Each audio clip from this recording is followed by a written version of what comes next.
Hi friends, എല്ലാവർക്കും journey വിത്ത് ഫ്ലേവേഴ്സിലേക്ക് സ്വാഗതം. എല്ലാവരും സുഖമായിട്ടിരിക്കുന്നു എന്ന് വിശ്വസിക്കുന്നു. നിങ്ങളുടെ ഓണാഘോഷമൊക്കെ എവിടെ വരെയായി?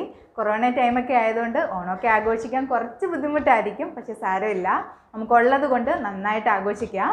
അപ്പോൾ നമുക്ക് ഓണസദ്യയുടെ ഒരു മെയിൻ ആയിട്ടുള്ള ഒരു ഐറ്റമാണ് ഇന്ന് ഞാൻ പറഞ്ഞു തരാൻ പോകുന്നത്, ഇഞ്ചിക്കറി റെസിപ്പി. നല്ല ടേസ്റ്റാണ്, പക്ഷെ നമ്മൾ തലേ ദിവസമൊക്കെ വെക്കുമ്പോൾ കുറേ കൂടി ടേസ്റ്റാണ്. അപ്പോൾ നമുക്ക് ആ റെസിപ്പി ഒന്ന് കണ്ടു നോക്കാം. അപ്പോൾ നമ്മുടെ റെസിപ്പിയിലോട്ട് പോകുന്നതിന് മുന്നേ നിങ്ങൾ എൻ്റെ ചാനൽ ആദ്യമായിട്ട് കാണുന്നെങ്കിൽ ചാനലൊന്ന് സബ്സ്ക്രൈബ് ചെയ്തേക്കണേ.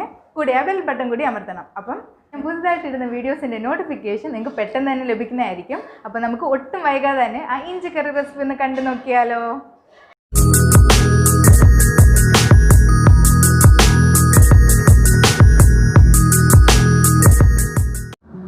അപ്പോൾ നമുക്ക് ഇഞ്ചിക്കറി റെഡിയാക്കാൻ തുടങ്ങാം. അതിനായിട്ട് ഇന്ന് നമ്മൾ തേങ്ങ വെച്ചിട്ടാണ് ഇഞ്ചിക്കറി ഉണ്ടാക്കാൻ പോകുന്നത്. നമുക്ക് തേങ്ങയില്ലാതെ ഇഞ്ചിക്കറി ഉണ്ടാക്കാൻ പറ്റും. അപ്പോൾ ആദ്യം നമുക്ക് ഉരുളി നന്നായിട്ട് ചൂടായിട്ടുണ്ട്. അതിലേക്ക് ഒരു 2 ടേബിൾ സ്പൂൺ വെളിച്ചെണ്ണ ഒഴിച്ചിട്ടുണ്ട്. നമുക്കൊരു 2 തേങ്ങ നന്നായിട്ട് തിരുമ്മി വെച്ചേക്കുന്നത് അത് നമുക്കിതിലോട്ട് ഇട്ട് കൊടുക്കാം.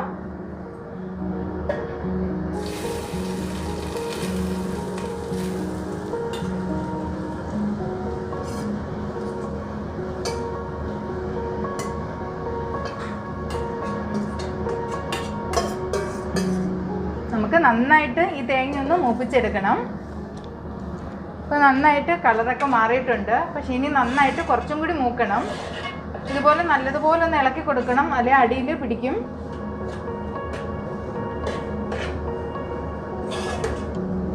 ഇപ്പം നല്ലതുപോലെ ബ്രൗൺ ആയിട്ട് വന്നിട്ടുണ്ട്. ഈ ഒരു പരുവത്തിന് നമുക്ക് തേങ്ങ കിട്ടിയാൽ മതിയാവും. ഇനി നമുക്കിതിൻ്റെ അകത്ത് പൊടികളൊക്കെ ഇട്ട് കൊടുക്കണം. ഇനി നമുക്ക് സ്റ്റൗ ഓഫ് ചെയ്യാം. ഒരു 2 ടീസ്പൂൺ മുളക് പൊടി ഇട്ട് കൊടുക്കാം.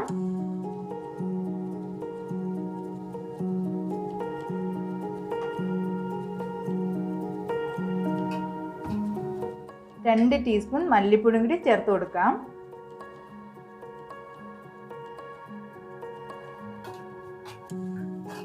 നല്ലതുപോലെ ഒന്ന് മിക്സ് ചെയ്ത് കൊടുക്കാം.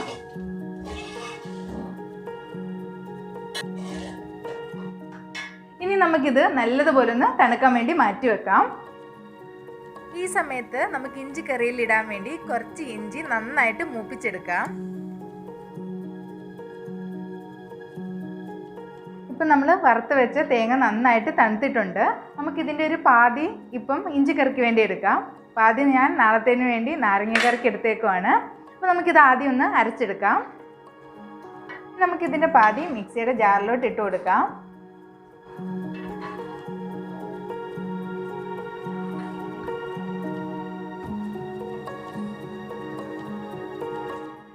ഇനി നമുക്കിത് ഒന്ന് അരച്ചെടുക്കുന്നതിന് മുന്നേ ബാക്കിലോട്ടൊന്ന് പൊടിച്ചെടുക്കണം.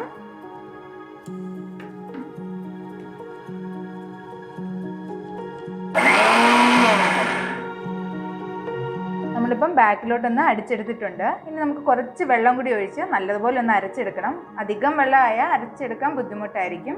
നമുക്ക് പരക്കെ വെള്ളം ഒന്ന് ഒഴിച്ചു കൊടുക്കാം. ഇനി ഇത് നമുക്ക് നല്ലതുപോലെ ഒന്ന് അരച്ചെടുക്കാം.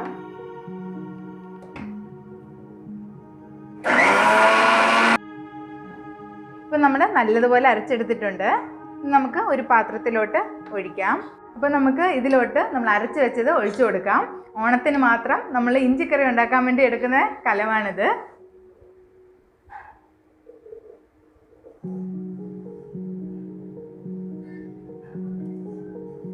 നേരത്തെ നമ്മൾ മൂപ്പിക്കായിട്ട് ഇഞ്ചി ഈ ഒരു പരുവത്തിന് നമുക്ക് കോരി മാറ്റണം. ഇനി നമുക്ക് കുറച്ച് ചുവന്നുള്ളിയും തേങ്ങാക്കൊത്തും പച്ചമുളകും ഇഞ്ചിയൊക്കെ ഒന്ന് സെപ്പറേറ്റ് ആയിട്ട് മൂപ്പിച്ചെടുക്കണം. ഇച്ചിന് നല്ലതുപോലെ തിളച്ച് വന്നിട്ടുണ്ട്. നമുക്ക് തേങ്ങാക്കൊത്തിട്ട് നല്ലപോലെ ഒന്ന് മൂപ്പിച്ചെടുക്കാം.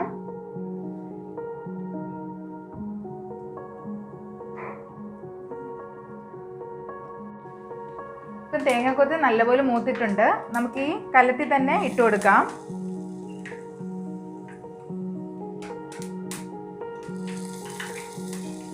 ഇനി നമുക്ക് കുഞ്ഞുള്ളി വറുത്തെടുക്കാം.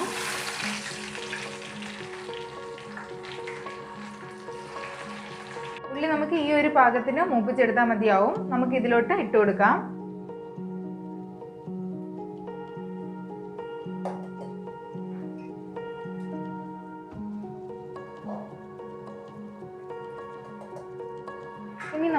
ഇഞ്ചി ഇട്ട് വഴറ്റിയെടുക്കാം.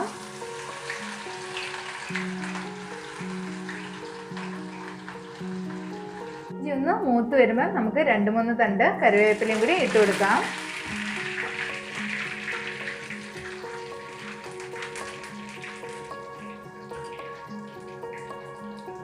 ഇഞ്ചിയും കറിവേപ്പിലയും നന്നായിട്ട് മൂത്ത് വന്നിട്ടുണ്ട്. നമുക്ക് ഈ കുടത്തിലോട്ട് ഇട്ട് കൊടുക്കാം.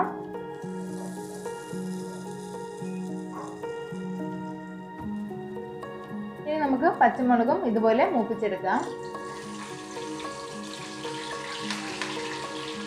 മുളകിപ്പോൾ മൂത്ത് വന്നിട്ടുണ്ട്. നമുക്കിത് കോരി മാറ്റാം. നമ്മൾ ഇഞ്ചി വറുത്ത് മാറ്റിയത് നല്ലപോലെ ഒന്ന് പൊടിച്ചെടുക്കണം. നമുക്ക് മിക്സിയുടെ ചെറിയ ജാറിലോട്ട് ഇട്ട് കൊടുക്കാം. ഇനി നമുക്ക് നല്ലതുപോലെ ഒന്ന് പൊടിച്ചെടുക്കാം. നമുക്ക് തുറന്ന് നോക്കാം. നല്ലപോലെ പൊടിഞ്ഞ് കിട്ടിയിട്ടുണ്ട്. നമുക്ക് പൊടിച്ച് വെച്ച ഇഞ്ചി കലത്തിലോട്ട് ഇട്ട് കൊടുക്കാം.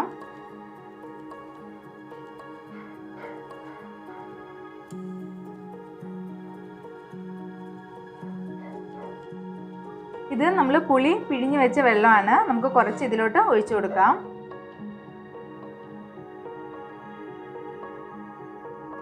നമ്മൾ കടുക് വറുത്തതിൻ്റെ അകത്ത് കുറച്ച് കുഞ്ഞുള്ളിയും 2 വറ്റൽമുളകും ഇട്ടിട്ടുണ്ട്. അതുകൂടി നമുക്ക് ഇതിലോട്ട് ഒഴിച്ചു കൊടുക്കാം.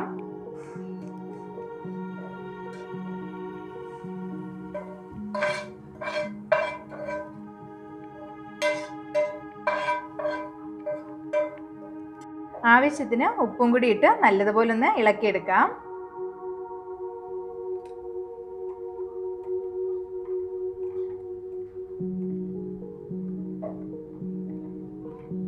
ഇനി നമുക്കിത് നല്ലതുപോലെ ഒന്ന് പറ്റിച്ചെടുക്കണം. ഒരു അരമണിക്കൂറോളം വേണം.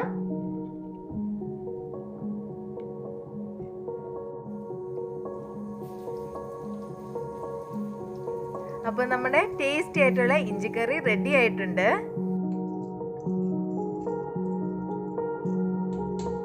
അപ്പോൾ എല്ലാവർക്കും ഞങ്ങളുടെ ഇഞ്ചി കറി റെസിപ്പി ഇഷ്ടപ്പെട്ടെന്ന് വിശ്വസിക്കുന്നു. എല്ലാവരും വീട്ടിൽ ട്രൈ ചെയ്ത് നോക്കണം. എന്നിട്ട് മറക്കാതെ കമൻറ്റ് ചെയ്യണം. അപ്പോൾ നമുക്ക് വേറൊരു വീഡിയോ ആയിട്ട് കാണുന്നത് വരെ be safe and be happy. By.